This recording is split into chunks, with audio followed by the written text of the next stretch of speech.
sound of a low, persistent server hum, clean and sterile. A single high-pitched digital alarm chirps once, then silence. It begins not with a bang, but with a whisper.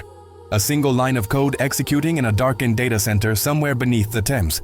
It is a whisper that carries the weight of $10 trillion. In the time it takes for a heart to beat, that capital, the digital representation of pensions, of mortgages, of entire national economies, is given a single silent command: sell.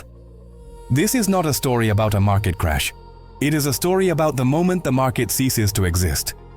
It is a simulation of the day the world's largest asset manager, an entity so vast it is effectively a fourth branch of government, decides to liquidate everything. The day the heart of the global financial system simply stops beating. You might believe this is fiction, a theoretical exercise, but the terrifying truth, the reason you must listen closely for the next 50 minutes, is that the architecture for this collapse is not hypothetical. It is the bedrock of our modern world. The protocols, the algorithms, the sheer concentration of power. They are already in place. The 5 stages of the meltdown have, in a sense, already begun. And at the end of this journey, after we have walked through the fire of this unprecedented day, I will reveal the one asset class that history has proven survives not just in spite of such chaos, but because of it. An asset that thrives when everything else turns to dust. To understand how a single institution could hold such power, we must first understand that our financial system is not a force of nature. It is an invention, a delicate, intricate machine built on a single, fragile assumption: liquidity. The belief that for every seller, there will always be a buyer. For centuries, this assumption held. But history is littered with the ghosts of moments when it failed. These moments are not anomalies, they are precedents. They are the echoes of the catastrophe we are about to simulate. Consider the autumn of 1907. America was a rising power, a chaotic engine of industry and innovation. But it had no central bank, no lender of last resort. Its financial stability rested on the whims of a handful of powerful men. When a copper speculation scheme collapsed, trust evaporated overnight. Lines formed outside banks, not with polite requests, but with desperate demands. The liquidity vanished, the system froze. It took one man, J.P. Morgan, to personally lock the nation's top bankers in his library and force them to commit their own capital to save the country. One man's decision held the entire economy hostage. The scale has since grown 1,000-fold, but the principle of centralized vulnerability remains etched into the system's DNA. 2 decades later, the lesson was forgotten. The Roaring Twenties were a symphony of optimism, played on the ticker tapes of Wall Street. Everyone believed in the permanently high plateau of prosperity. But this prosperity was built on leverage. Credit extended so far and wide that the entire structure balanced on a pinhead. On October 29, 1929, Black Tuesday, that pinhead buckled. It wasn't a single large seller, but a collective panic that created the same effect: a world of sellers and no buyers. The absence of liquidity was so profound that fortunes built over generations were wiped out in the time it took for a piece of paper to float from a skyscraper window to the pavement below. The Great Depression that followed taught the world a brutal lesson. When the story of money breaks, the real world breaks with it. And then, within living memory, 2008, we had built a system we believed was too sophisticated to fail. We had complex derivatives, globalized markets, and algorithms that could price risk to the 10th decimal place. We packaged up mortgages, sliced them into pieces, and sold them around the world, creating an illusion of diversified safety. But it was a house of cards. When Lehman Brothers, a 158-year-old institution, was allowed to fail, the contagion was instantaneous. The credit markets, the arteries of the global economy, seized. The LIBOR OIS spread, a metric no one on Main Street had ever heard of, became the most terrifying number on earth, a fever chart of systemic fear. We learned that our complex system was in fact a tangled web, where one broken strand could unravel the entire tapestry. We papered over the cracks with bailouts and quantitative easing, but we never fixed the fundamental flaw. The system had become too concentrated, too interconnected, too big to fail. Each crisis was a dress rehearsal. 1907 showed us the danger of a single point of failure. 1929 showed us the speed of psychological contagion. 2008 showed us the fragility of interconnected complexity. Each time we rebuilt the machine, making it larger, faster, and more centralized. We consolidated risk, not in a handful of banks, but in a new class of entity, the Titanic Asset Manager. An entity like BlackRock, which doesn't just participate in the market. For all intents and purposes, it is the market. And that brings us to today. to the quiet architecture of the abyss. The simulation is about to begin. T-4 hours to New York Open. 04:30 London time. The city of London is a ghost town of glass and steel, bathed in the orange glow of streetlights. But inside a Canary Wharf skyscraper on the 47th floor, Arthur Pendleton is already at his throne. His terminal is a triptych of glowing screens, a river of data that flows directly into his consciousness. Arthur, in his late 50s with a mind as sharp and tailored as his Savile Row suit, doesn't manage money. He manages risk at a level that transcends currency. His eyes, the color of a winter sky, catch a flicker. An anomaly in the pre-market dark pool data from Asia. An order flow so large, so one-sided, that it looks like a typo. A glitch in the matrix, but Arthur knows there are no glitches, only intentions. He pulls up the algorithmic sentiment analysis, the machine learning models that read the news, the social media chatter, the whispers of the global hive mind. Quiet. Too quiet. It's the electronic equivalent of the birds falling silent before an earthquake. He makes a note, a single encrypted character in a digital log. Across the city in a cramped flat in Islington, Sarah Jenkins is jolted awake by the buzz of her phone. A burner phone. The message is from a source deep inside the regulatory labyrinth, a source she's cultivated for years. It contains only 4 words. Watch the Aladdins. Silent siren. Sarah's heart quickens. Aladdin. The mythical, almost sentient portfolio management system used by BlackRock. A neural network that oversees trillions of dollars. A black box that is the central nervous system of global finance. A silent siren is a code phrase they'd established. It means a systemic alert is being triggered, but it's being deliberately suppressed from public view. She gets out of bed, the exhaustion of her profession momentarily forgotten, replaced by the cold thrill of the hunt. She turns on her laptop. The markets are placid, the news is boring, but her source has never been wrong. Something is moving in the deep. And 180 miles north, in a semi-detached house in Manchester, Liam O'Connell is fast asleep. The faint sound of a passing train is the only disturbance in his world. He is 42 years old, a logistics manager at a distribution center. His wealth isn't in dark pools or complex derivatives. It's in a modest pension fund, a stocks and shares ISA, and the equity in his home. His money, like that of hundreds of millions of others, is sleeping peacefully, managed by proxy, by silent algorithms, by men like Arthur, under the watchful eye of systems like Aladdin. He is dreaming of a summer holiday in Spain. He has no idea that the foundations of his world are about to be vaporized. T-3 hours, 05:30, London time. Arthur Pendleton sees the second tremor. This one is bigger. It's in the currency futures market. A massive algorithmically executed sell order on the euro, the yen, and the pound sterling, all against the US dollar. It's a classic flight to safety move, but on a scale that defies logic. It's not a hedge, it's an exodus. He runs a diagnostic. The order signature is masked, routed through dozens of shell entities, but its structure has the elegant, brutal efficiency he recognizes. It's the digital fingerprint of a top-tier asset manager's proprietary trading system. He quietly picks up his desk phone and dials a number in Zurich. He doesn't speak. He just lets it ring twice and hangs up. A prearranged signal. It means, liquidate all non-core positions, immediately, ask no questions.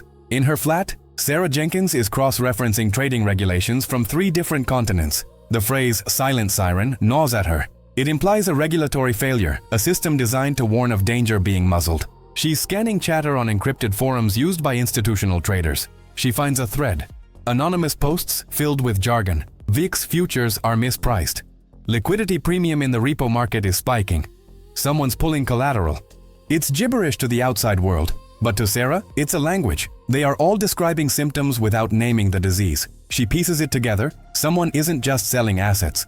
They are pulling the foundational pillars of cash and collateral out from under the entire market structure. This isn't a trade. It's a demolition. In Manchester, Liam's alarm clock goes off. He groans, swings his legs out of bed, and begins his morning ritual. The gentle hum of the kettle, the clink of a spoon against a mug. The world outside his window is gray and familiar. Stable. He has a meeting at 10 a.m. about optimizing delivery routes for the summer season. His biggest concern is whether his favorite football team will sign a new striker. The vast interconnected machine that underwrites his entire existence is beginning to scream, but the sound is at a frequency he, and millions like him, cannot yet hear. -1 hour, 07:30, London time. Frankfurt open. The German DAX opens. For the first 2 seconds it is flat. Then, it is not. A single red candle appears on the screen, a vertical line so long, so sheer, it looks like a wound. It drops 5% in less than a minute. Trading is automatically halted. The circuit breakers designed to prevent panic trigger. But they don't prevent panic, they confirm it. Arthur watches, his face impassive. He expected it. The Frankfurt Exchange is the first major European market to open. It's the canary in the coal mine. The cascade has begun. His phone starts to vibrate, a low hum against the polished mahogany of his desk. It's the heads of other firms, the regulators, the government liaisons. He ignores them all. Speaking now would be a strategic error. In a vacuum of information, the person who remains silent holds the power. Sarah Jenkins sees the DAX halt. Now she has something tangible, something she can report. She starts typing, her fingers flying across the keyboard. European markets in turmoil as unprecedented sell-off triggers trading halts. It's a weak headline. It doesn't capture the sheer violence of the move. She feels a profound sense of frustration. She is a journalist, a truth teller, but she is trying to describe a hurricane using the language of weather forecasts. How do you explain to the public that the very concept of price is breaking down? That the numbers on the screen are no longer connected to the value of the companies they represent? They are just echoes of a panic happening in the dark. Liam is in his car, listening to the radio. He's stuck in traffic on the M62. The news comes on. A business update. The announcer's voice is chipper, slightly confused. A bit of a rocky start for the markets in Frankfurt this morning, with a technical glitch apparently causing a temporary suspension of trading. Analysts are expecting a volatile day. A technical glitch. Liam barely registers it. He's more annoyed about being late. He turns the dial, looking for a station playing music. The warning shot has been fired, but for him it is lost in the noise of everyday life. The New York Open. 09:30 Eastern Standard Time. 14:30 London time. The ringing of the opening bell at the New York Stock Exchange is a ritual of capitalism, a symbol of order and opportunity. But today, it is a starting pistol for a massacre. The moment the market opens, there is nothing.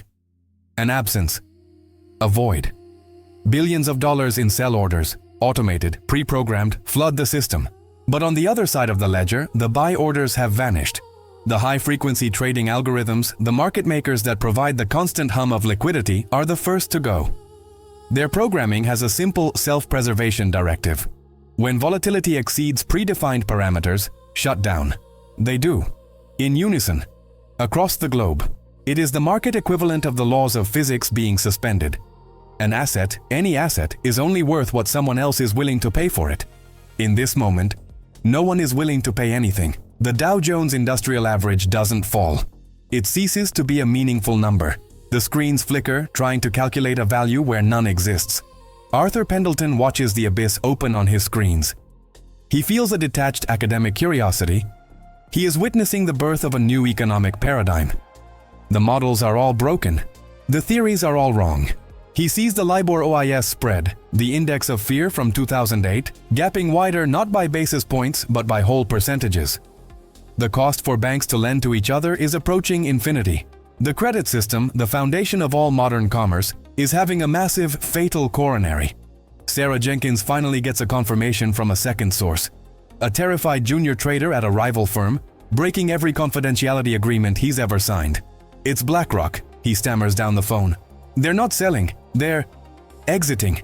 Everything. The Aladdin system is executing a full portfolio liquidation. Code Black. Sarah hangs up. Code Black. It sounds like something from a spy thriller, but its implications are terrifyingly real. She writes a new headline. BlackRock initiates unprecedented global asset liquidation. Markets in free fall. She hits publish. The story goes live. But it's like shouting a diagnosis at a patient whose heart has already stopped. The information can no longer change the outcome. In Manchester, Liam is in his meeting. His phone, set to silent, buzzes in his pocket. It's a notification from his banking app, a market alert. He ignores it. His boss is talking about Q3 logistics targets, real-world things, trucks, pallets, delivery schedules. He can't know that the digital instructions that allow his company to pay its suppliers, to fuel its trucks, to pay his salary, are, at this very moment, failing. The story of money is breaking, and soon, the real world will follow. Hour 1. The Contagion. 10:30 ST. The first hour is defined by a single word, contagion. Sarah's story is out. The name BlackRock is now attached to the chaos. The mystery is solved, But the fear is amplified. The liquidation isn't just about stocks. It's corporate bonds, municipal bonds, mortgage-backed securities, commodities, trillions of dollars of assets, all hitting the market at once. The effect is like dropping a mountain into a lake. The splash is the equity market crash.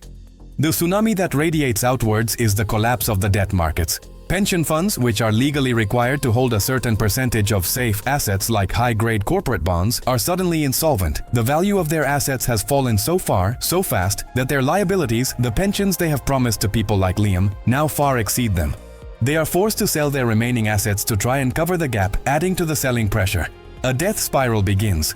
Arthur Pendleton is no longer an observer. He is a combatant. His firm is bleeding, but thanks to his early warning, they are bleeding less than everyone else. He is executing the only trade that makes sense, shorting everything. But it's like trying to catch a falling knife. The very infrastructure of trading is failing. Brokers are not answering their phones. Electronic trading platforms are frozen. There is no one to take the other side of his trades. For the first time in his career, Arthur feels a flicker of genuine fear, not for his money, but for the complete breakdown of the ordered world he has mastered. Liam's meeting finishes. He walks back to his desk and pulls out his phone. He has 3 notifications from his banking app, each more frantic than the last. He opens it. The graph of his pension, a number he has watched steadily climb for 20 years, is a cliff. A third of its value is gone. He blinks. He refreshes the app.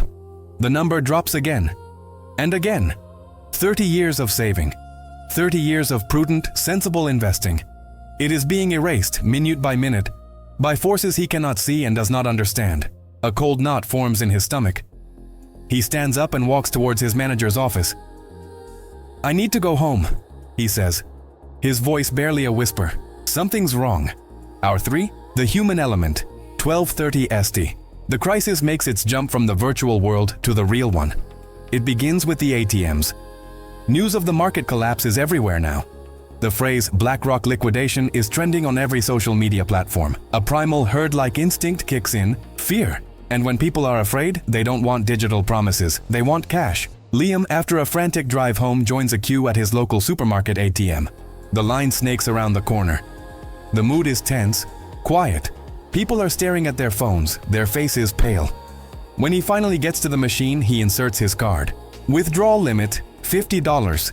The system is already rationing. He takes the cash. It feels flimsy, unreal. He goes inside the supermarket to buy supplies.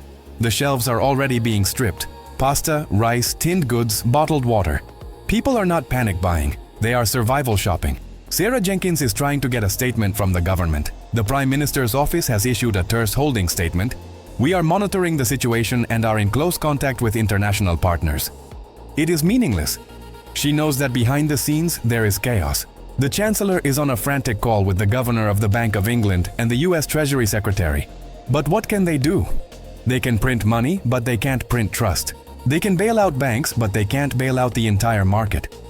They are facing a problem for which their playbook has no answers. Her job has changed. She is no longer a financial journalist. She is a crisis reporter. Arthur Pendleton is in a video conference with what's left of the global financial leadership. Faces on a screen, all wearing the same mask of strained composure. They are discussing a global coordinated market shutdown. A market holiday. But it's too late. Shutting down the exchanges now won't stop the panic. It will amplify it. It will signal to the world that the people in charge have lost control. Arthur listens but says nothing. He is watching the live feed of the credit default swap market. The cost to insure against the default of major corporations and even sovereign nations is exploding. He realizes with a chilling certainty, this is no longer a liquidity crisis. It is a solvency crisis. The world's largest economic actors are, on paper, bankrupt. Hour 8, the Great Silence. 17:30 Est. The New York Stock Exchange closes. The bell rings, not with its usual ceremony but with a defeated hollow clang. The final numbers are meaningless abstractions. The Dow is down over 50%. The Nasdaq, even more. But the real damage is invisible. As darkness falls in Europe and America, a new phase begins. The global supply chain, a miracle of just-in-time logistics, runs on credit. A company in China ships parts to a factory in Germany on the promise that they will be paid in 30 days. That promise is underwritten by a bank through a letter of credit. But now, the banks are refusing to honor these letters. The risk of default is too high. The system seizes. Ships at sea are ordered to halt. Trucks full of perishable goods are parked on the side of motorways, their drivers unpaid, their fuel cards declined. The intricate dance of global commerce grinds to a halt. Liam discovers this firsthand. He tries to pay for his groceries with his credit card. Declined. He tries his debit card. Declined. The cashier looks at him with pity. Sorry, love. The systems are down. Cash only. Liam pays with the £50 he got from the ATM. He knows it won't be enough for long. He gets home and turns on the television. A government official is on screen, urging calm, insisting that the banking system is secure and that people's deposits are safe. But the words are hollow. Liam looks at his pantry, at the small pile of food he managed to buy. His pension is gone. His savings are inaccessible. The world he knew, the world of plans and futures, has ended. The only thing that is real is the next meal. Sarah Jenkins broadcasts her evening report from a near-empty newsroom. She ignores the teleprompter. She looks directly into the camera. "Night," she says, her voice steady but heavy with exhaustion. It is easy to get lost in the numbers. Trillions of dollars, thousands of points on an index. But these are just symbols. What has been lost today is not money.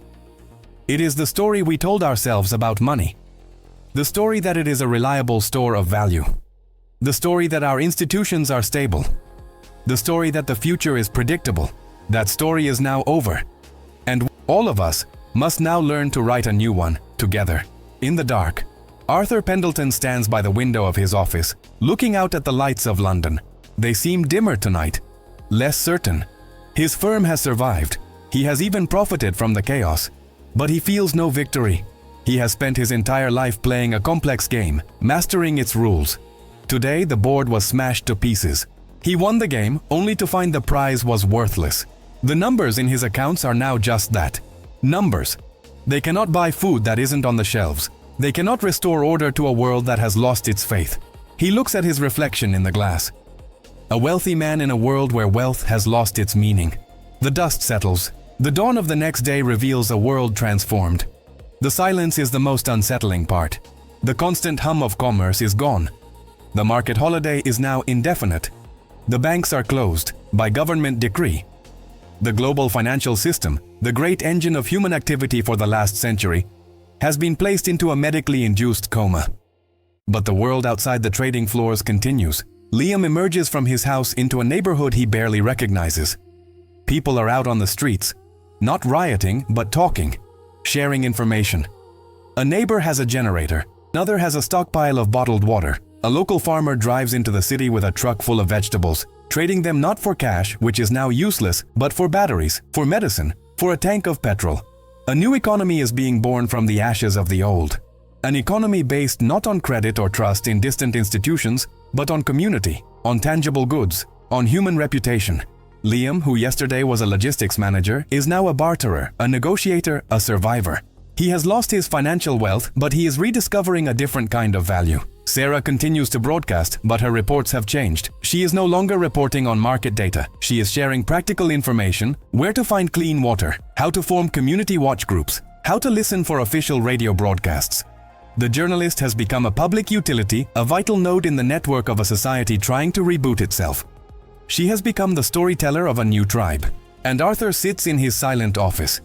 He has been summoned to an emergency meeting with what remains of the government. They will ask him how to fix the system, how to put the pieces back together. But he knows a secret he will not share with them. The system cannot be fixed because it did not break. It worked perfectly. It was a machine designed for maximum efficiency and concentration of capital. And the liquidation was its logical, ultimate conclusion. You cannot rebuild a house on a flawed foundation. You must find new ground. This was a simulation. But the fragility it exposed is real. The concentration of power in the hands of a few quasi-autonomous entities is real. The algorithmic nature of our markets, their capacity for feedback loops that defy human intervention, is real. It is not a question of if a crisis of this magnitude could happen, but when and in what form. We have spent our time watching the collapse of the conventional. Stocks, bonds, currencies, all built on a framework of trust that proved to be ephemeral. But there is a logic to the chaos. an asset that is not measured in dollars or pounds, an asset that is decentralized by design, that is transparent in its function, and that cannot be liquidated by a single entity, no matter how powerful. An asset whose value is derived not from the decree of a government or the balance sheet of a corporation, but from mathematics and the consensus of its network. It is the one thing that thrives in an environment of total institutional distrust. In part 2 of this series, we will reveal its identity. We will explore the history, the technology, and the philosophy of the only asset class designed to survive the very scenario we have just witnessed. Before then, I ask you to do 3 things. First, comment below. What do you believe this asset is? Your theories and discussions will enrich our collective understanding.